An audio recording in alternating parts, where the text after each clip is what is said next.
गुणगान करना, और उसका दूसरा पैर था क्रिश्चियन और मुस्लिम्स इन अदर ऑर्डर, इनके खिलाफ नफरत फैलाना। ये बात मैं क्यों कह रहा हूँ, ये हमारे समझने के लिए ज़रूरी क्यों है, क्योंकि आरएसएस का बनना एक तो यहाँ के दलित उभार के विरोध में है, स्त्रियों की बराबरी के विरोध में है, और साथ ही साथ जो मुस्लिम और क्रिश्चियन हैं उनके बराबरी के अधिकार के विरोध में है। और अभी बात कर रहे थे हमारे दोस्त ध्रुवीकरण के बारे में। ध्रुवीकरण अचानक नहीं होता, ध्रुवीकरण की जड़ें होती है नफरत का फैलाना। और आरएसएस की शाखाओं में जो 100 साल से नफरत फैलाई जा रही है, उसका मुकाबला मुझे कहीं नहीं दिखा। गांधी के आंदोलन में, नेहरू की नीतियों में उसका पूरा विरोध था, पर ऐसा कोई भी एक सिस्टमेटिक काम नहीं था जो आरएसएस द्वारा फैलाई गई नफरत का मुकाबला कर सके। अब खैर इतिहास इतिहास है, पर ये बात को उनको फोकस करना पड़ेगा कि उन्होंने जो नफरत फैलाई मुसलमान राजाओं के खिलाफ, उन्होंने जो नफरत फैलाई मंदिर तोड़ने के बारे में, ज़बरदस्ती धर्मांतरण के बारे में, और बाद में उसी सिलसिले में वो मजबूत हो गए, तो बाद में नफरत फैलाने के लिए उन्होंने लव जिहाद, कोरोना जिहाद, लैंड जिहाद, यूपीएससी जिहाद, ये पूरा उस सीरीज में डाल दिया। और क्योंकि इसका बराबरी से मुकाबला नहीं हुआ, तो मुसलमानों के खिलाफ 90% और क्रिश्चियंस के खिलाफ 10% रफली ये नफ़रत फैलाई गई। ये नफ़रत के कारण ही हिंसा करवाई जा सकती है, और ये हिंसा के कारण ही पोलराइजेशन होता है। तो मैं ये इस बात को इसलिए दोहरा रहा हूँ कि आज वो पावरफुल जो हुए हैं, वो एक नकारात्मक आधार पे नफ़रत फैलाकर हुए हैं। और उन्होंने विरोध किसका किया? उन्होंने विरोध अंग्रेज़ों का नहीं किया, उन्होंने विरोध किया राष्ट्रीय आंदोलन का।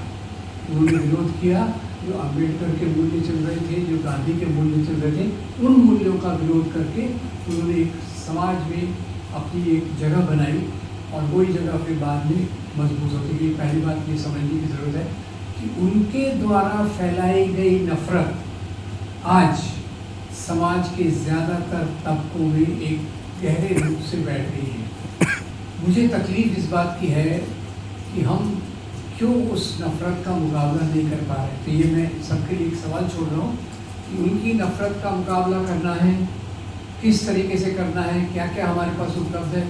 और ये इसके बावजूद कि भारत में सबसे बेहतरीन इतिहासकार हुए हैं, जिन्होंने सच्चाई को सामने रखा है, जिनको ये आज बदनाम कर रहे हैं, अलग वो रोमिला थापर हो, हरबंस बुकिया हो, इरफान हबीब हो, विपिन चंद्र हो, जिनको ये बदनाम कर रहे हैं, वो बहुत बड़े लेवल के हिस्टोरियंस हैं जिन्होंने उनको सच्चाई को एक तरफ किया।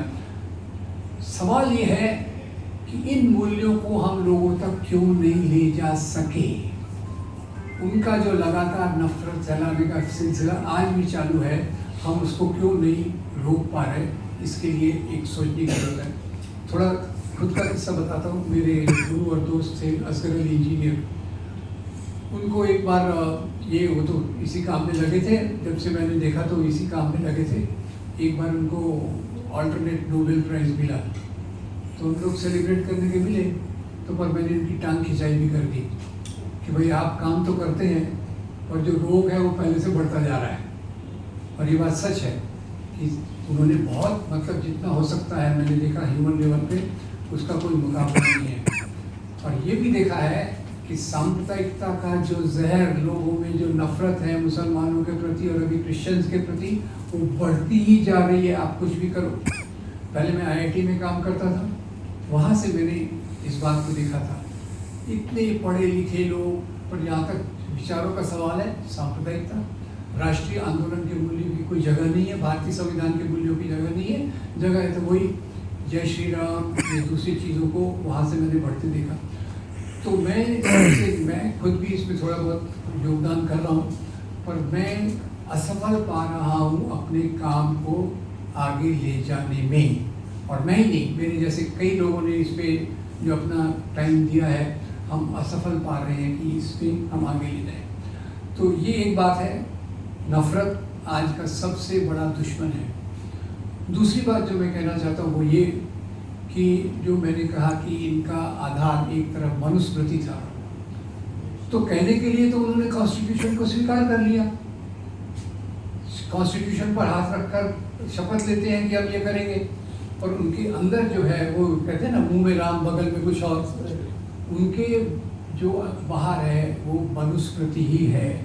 मनुस्मृति ये कॉन्स्टिट्यूशन बनने के 3 दिन बाद ही, कॉन्स्टिट्यूशन लागू होने के 3 दिन बाद ही उनके मुखपत्र ने लिखा, ये भी कोई कॉन्स्टिट्यूशन है? इसमें तो हमारे पुराने मूल्यों का कोई जिक्र ही नहीं है, और हमारे पुराने मूल्य तो इतने महान हैं, दुनिया भर में उनकी बहुत चर्चा होती है, बहुत ही होता है। तो मतलब इशारा मनुस्मृति की तरफ था। और अब याद रखिए, पिछली बार भी उन्होंने 400 पार का नारा दिया था। उसका एक कारण ये था कि 400 पार हो गया तो हम कॉन्स्टिट्यूशन को आसानी से बदल सके। खैर, फिर भी उनकी चालाकी जो बढ़ी, स्वयंसेवक, प्रचारक, इनके माध्यम से उन्होंने, एक बात उनकी मैं तारीफ करता हूँ कि वो एक संगठन है जो लगातार रोज के रोज समाज में जाकर काम करता है। मुझे और कोई संगठन नहीं दिखता जो लोगों से इस प्रकार का कनेक्ट कर सके ऑन डेली बेसिस। अब उनकी जो राजनीति है वो मुसलमानों के खिलाफ तो है ही, याद रखिए, ये दलितों के खिलाफ भी है, औरतों के खिलाफ भी है, आदिवासियों के खिलाफ भी है, मजदूरों के खिलाफ भी है। उसके बावजूद उन तबकों में इनकी पैठ है। ये जरा सोचिए कि मैं जब कहता था कि भाई दलितों की राजनीति दलितों के खिलाफ है, तो बोलते देखो भाई दलितों में उनके इतने लीडर चुन के आए, आदिवासियों के खिलाफ है, ज़्यादा MP आदिवासी एरिया से आते हैं। तो उन्होंने जो सोशल इंजीनियरिंग की कमाल की है, और एक तरफ अम्बेडकर का फोटो लगाना और दूसरी तरफ उन्हीं अम्बेडकर के मूल्यों को जड़ से काटने की पूरी कोशिश करना, ये बहुत चालाक व्यक्ति ही, चालाक संगठन ही कर सकता है, और कोई नहीं कर सकता। तो आज हमारे सामने जो चुनौतियां हैं, ये मुख्य मुद्दा ये है कि बीजेपी की सरकार है, और बीजेपी की सरकार के आने के बाद 12 साल में बहुत कुछ हुआ। अभी तो उसका गुणगान कर रहे हैं ना कि नेहरू जी से आगे निकल गए।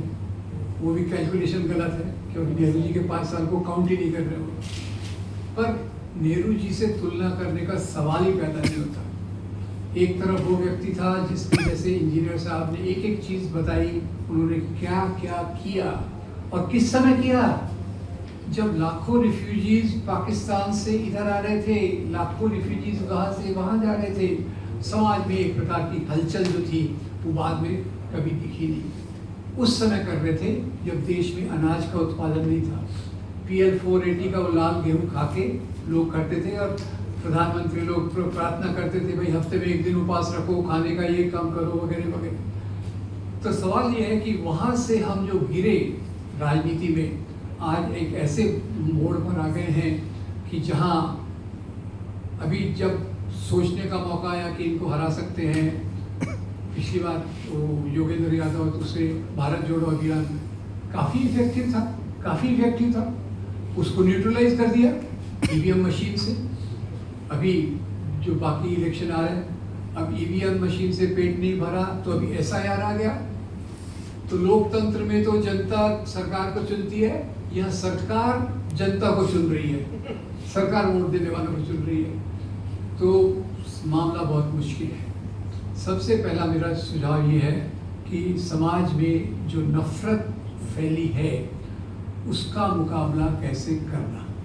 थोड़े सुझाव भी दे देता हूँ। कुछ सरल किताबें हैं, कुछ प्लेलिस्ट हैं वीडियोस की, इंग्लिश, हिंदी वगैरह वगैरह, वो हैं जो दिखा के हम लोगों से चर्चा करके बता सकते हैं कि सच्चाई क्या है। आजकल मुश्किल होते जा रहा है, आसान नहीं है। आप एक आर्ग्यूमेंट दो, वो दूसरा आर्ग्यूमेंट लेके आते हैं, ठीक है।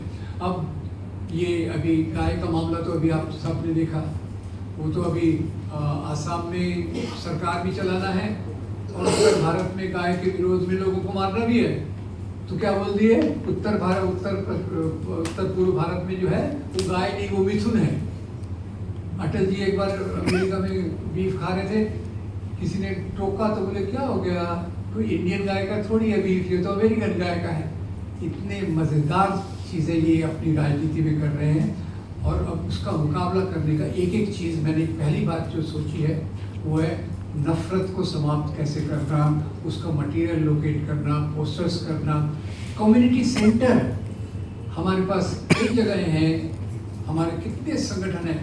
मैं आज यही बात कर रहा था कि हम लोग जो हैं, जो लोकतंत्र चाहते हैं, समानता चाहते हैं, बराबरी चाहते हैं, उस संख्या में ज़्यादा हैं, पर हम बिखरे हुए हैं, इसीलिए हम इफेक्टिव नहीं हो पा रहे। हमारे बीच में एक बहुत मिडिल क्लास या ईगो या जो भी हो, मैं आपसे थोड़ा भी असहमत हूँ तो ठीक है, मैं अलग चला, आप अलग चलिए, आप मेरे दुश्मन हो गए।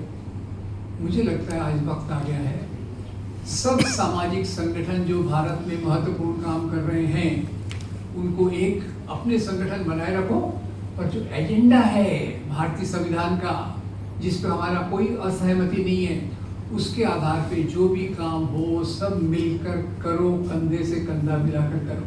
मैंने उपमा दी कि जो दक्षिणपंथी हिंदू राष्ट्र के नाम पे राजनीति कर रहे हैं, थोड़े हैं संख्या में पर यूनाइटेड हैं। हम लोग संख्या में ज़्यादा हैं पर बिखरे हुए हैं, हमारी उंगलियां कभी बंद होती नहीं है, सब अलग अलग चलता है। तो एक दूसरी बात ये कि सामाजिक संगठनों के बीच में सामंजस्य, कंधे से कंधा भिड़ाने की बात हम कैसे कर सकें, छोटी छोटी बात पर लोगों को रिजेक्ट न करें। तीसरी बात यह है कि आज हिंदू और मुसलमानों के बीच में नफरत की बहुत बड़ी दीवारें खड़ी की गई है। तो अभी वक्त आ गया है कि जैसे एक एक चीज़ पर ये होता है, अभी हमारे बम्बई में बकर ईद के समय नफरत फैलाने का काम, रामनवमी हम आजकल कैसे मनाते हैं, बचपन में मैं कैसे मनाता था, अरे रामनवमी के प्रोसेशन में जाता था, प्रसाद देता था, रास्ते में वो कोई मुसलमान दोस्तों का स्टॉल रहता था, वहाँ से शरबत पीता था। आज कैसे मनाते हैं, आज पूरी टीम निकलती है जोर जोर से डीजे के साथ मुसलमानों को गाली देते हुए, और कहाँ पहुँचते हैं, मस्जिद पहुँचते हैं, और मस्जिद जाकर नारेबाजी, मस्जिद के ऊपर चढ़ के हरा झंडा निकाल के वहाँ भगवा झंडा लगा था। तो मजाक में एक बात ही थी, वो बागेश्वर धाम वाले बाबा है ना, बागेश्वर धाम वाले बाबा बोले मैं हिंदू गांव बनाऊंगा, हिंदू राष्ट्र आपको बनाना है तो हिंदू गांव तो पहले बनाओ। सर वो गर्ग है उनका नाम, मैंने बंद कर दिया है, अजय सिंह बिष्ट बोलिए। नहीं वो नहीं मतलब वो इसका गर्ग है, बिष्ट की नाम है, दूसरे बाबा के, वो वीरेंद्र शास्त्री की बात कर रहे हैं, वो वीरेंद्र शास्त्री बात चल रही है। थोड़े से मैं समाप्त करना चाहता हूँ। तो गर्ग साहब ने, ये गर्ग नहीं, वो धीरेन्द्र शास्त्री जो है ना, 30-32 साल धीरेन्द्र शास्त्री बागेश्वर, उन्होंने बोला मैं हिंदू गांव बनाऊंगा। तो किसी ने मजाक में कह दिया भैया हिंदू गांव बनाओगे तो वह मस्जिद भी बनाना, क्यों भाई, नहीं तो हिंदू लोग मस्जिद में जाके मस्जिद के सामने नाचेंगे कैसे, अपने गंदे गंदे काम कैसे करेंगे। एनीवे ये एक बात हो गई। अब सवाल ये होता है, इस माहौल में सामाजिक संगठन जो लोकतंत्र चाहते हैं, सबकी बराबरी चाहते हैं, पुरुष और स्त्रियों की बराबरी चाहते हैं, दलित और बाकी लोगों की बराबरी चाहते हैं, हम क्या करें। पहला तो मेरा सीधा साधा ये है कि जो आज सामाजिक संगठन हैं वो अपना काम डिफाइन कर रहे हैं। इधर अभी आज मजदूरों की मीटिंग चल रही है, हमारी मीटिंग है, वो हमारे अधिकारों के लिए है। स्त्रियों का आंदोलन है, हमारे अधिकारों के लिए, क्योंकि इसमें जब भी हम भेदभाव करेंगे उसका फ़ायदा वही उठाएंगे, क्योंकि उनके एजेंडा में ही है ये 4 तबकों के अधिकारों को समाप्त करके कॉरपोरेट वर्ल्ड को विकसित करना। तो पहले, और आंदोलन मेरे ख्याल से सबसे बड़ी चीज़ है जो समाज को बदल सकता है। आज मैं ये कहने में भी हिचकिचा रहा हूँ क्योंकि कुछ ऐसी चीज़ें लाई गई है जिसका शायद इलाज बहुत मुश्किल है, मुझे भी समझ में नहीं आता। ऐसा यार का जवाब क्या देंगे आप, देश के 10-15% लोगों को, वोटर्स को निरस्त किया जा रहा है, और कौन से वोटर्स हैं वो, ज़्यादातर जो मुसलमान हैं या जो बीजेपी के खिलाफ हैं। और वही मैंने कहा कि सरकार, अब ये सरकार चुन रही है कि वोटर कौन होगा, होना क्या चाहिए, वोटरों ने डिसाइड करना चाहिए कि सरकार कौन सी होना चाहिए। वो समीकरण भी उल्टा हो गए। तो वहाँ मैं थोड़ा सा हेल्पलेस हूँ, मेरे पास वहाँ कोई सजेशन नहीं है। पर तब तक के लिए बाकी जो चीज़ें हैं जिसमें विद्यार्थियों की समस्या है, हमने होना चाहिए वहाँ, किसानों की समस्या है, हमने वहाँ होना चाहिए, उन आंदोलनों का पूरा सपोर्ट करना चाहिए। और एक और बात अभी जो नई मैंने बहुत सकारात्मक देखी है, सकारात्मक अनुभव, मैं उसमें ज़्यादा नहीं हूँ, थोड़ा बहुत मैं भी उसमें हूँ, वो है संविधान बचाओ अभियान। और ये संविधान बचाओ अभियान केवल सेमिनार्स के आधार पे नहीं चलता है। एक उदाहरण आपको देता हूँ। संविधान बचाओ 26 जनवरी आने वाला था, तो 26 जनवरी के 2 महीने पहले से इन्होंने 26 जनवरी की तैयारी चालू की। या हमारे जो नौजवान दोस्त थे, क्या किया उन्होंने, जाके स्कूल के हेडमास्टर से मीटिंग की कि भाई हमको 26 जनवरी के दिन ये संदेश लोगों तक पहुंचाना है। आपके शिक्षक अगर इसमें साथ दें तो हम उनको जोड़ेंगे। शिक्षक साथ में आ गए, सभी नहीं, 100 में से 15 भी आ गया, बहुत है। शिक्षक ने अपने स्टूडेंट्स को बोला कि ये हमारे संविधान का जन्मदिन है, बर्थडे है। बर्थडे से लोग आकृष्ट होते हैं। साथ में शक्कर ले जाओ, गुड़ ले जाओ, लोगों को खिलाओ और उनको पैम्फलेट दे के घर घर बताओ संविधान का मतलब क्या है, संविधान औरतों को क्या देता है, माइनॉरिटीज़ को क्या देता है, दलित को क्या देता है। और ये घर घर जाकर वो जो इस प्रकार से अभियान चला रहे हैं, उसके कारण लोग सामने आ रहे हैं, खुद होके जुड़ रहे हैं। अभी इनसे डिस्कस कर रहा था तो नए लोग जुड़ नहीं रहे। अब जुड़ने में शायद हमारे जो तरीके थे 1970 और 80 के, वो तरीके आज काम नहीं आ रहे। अभी तरीके बदलना पड़ेगा। तो अभी हमको इस प्रकार के उत्सव में गांधी जयंती हो, अंबेडकर जयंती हो, मौलाना आज़ाद जयंती हो, इस मौके पर उनके लीफलेट्स को घर घर जाके समझाना पड़ेगा। और एक और मेरा सजेशन है, पता नहीं वो लागू तो नहीं हो रहा कहीं, कि कम्युनिटी सेंटर हम खोल सकते हैं। कम्युनिटी सेंटर हमारे ऑफिस है, NGOs के ऑफिस है, पॉलिटिकल पार्टीज़ के ऑफिस है।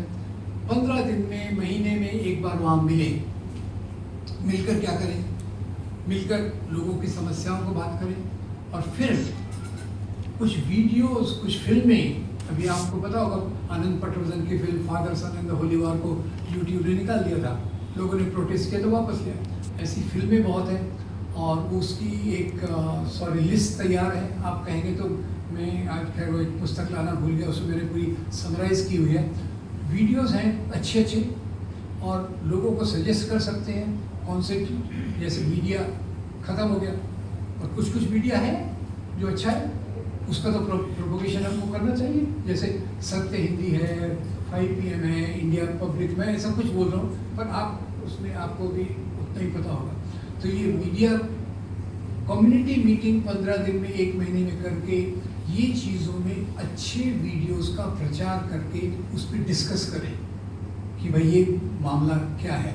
और ये वीडियोस तो कई लोगों के आ रहे हैं, लगातार आ रहे हैं, पॉडकास्ट आ रहे हैं, जिसको हम लोगों को दिखा के चीज़ों को और डेवलप कर सकते हैं। तो लोगों लुभाव ये है कि इनको एक समस्या का हल मुझे नहीं मालूम, SIR और मशीन का, पर उसके नीचे जो है कि भाई हम लोगों तक कैसे पहुँचे, वो उसके बहुत सारे तरीके। और नंबर 2 आंदोलन, नंबर 3 सड़क पर आना, जो सबसे महत्वपूर्ण है। किसी भी, जैसे अभी वोट चोरी हुई है, ये पेपर लीक होते हैं, तो वो आंदोलनों में हमको शरीक होके लोगों को उसी के साथ साथ सकारात्मक संदेश देना। हमारे सामने बहुत बड़ी चुनौती है और मैं कहता हूँ इतनी बड़ी चुनौती देश के सामने कभी नहीं थी, कभी नहीं थी। ये जो 12 साल से जो हो गया है, 12 साल से एक एक चीज़ को, पहले जब मैं इसको थोड़ा समझने लग गया तो दोस्त बोलते थे अरे क्या फ़र्क है, ये भी पार्टी है वो भी पार्टी है। और जो पार्टी एक एजेंडा रखती है धर्म के नाम के राष्ट्र का, वो राजनीति पुराने समय में ले जाने की बात करती है। आज देश ने जो प्रगति की है उसकी रफ्तार पिछले कई सालों में कम हो गई है। एक भी ऐसी नई चीज़ नहीं मिली है, निकली है जो देश हम काउंट कर सकें। अरे IIT बने, रिसर्च इंस्टीट्यूट बने, पब्लिक सेक्टर बने, स्टील का ये हुआ, बांध बने, सिंचाई अच्छी हुई, ऐसा एक चीज़ का भी दावा नहीं कर सकते। क्योंकि आज मुझे वो भाषा जी पूछ रही थी कि भाई ये लोग, मतलब RSS संबंधित लोग, ये लोगों की समस्याओं पर क्यों नहीं सामने आते। अरे भाई लोगों की समस्या पर क्यों सामने आएंगे, क्योंकि इसके लिए बने नहीं है। वो बने हैं हिंदू राष्ट्र के लिए, वो बने हैं एक सवर्ण संभ्रांत लोगों के राज्य के लिए जो कारपोरेट के साथ चले। तो मैं इतने में अपनी बात समाप्त करता हूँ। इस पर काफ़ी कुछ बोलने का है, पर इसके जो सुझाव 3-4 हैं वो अगर हम लागू कर सकें तो एक बेहतर समाज बन सकता है। Thank you. बहुत शुक्रिया राम पुनियानी साहब। अब मैं उस तरफ से प्रोफेसर अजीत शाह हमारा जो अभियान से मैं उनसे रिक्वेस्ट करूँगा। आसिफ।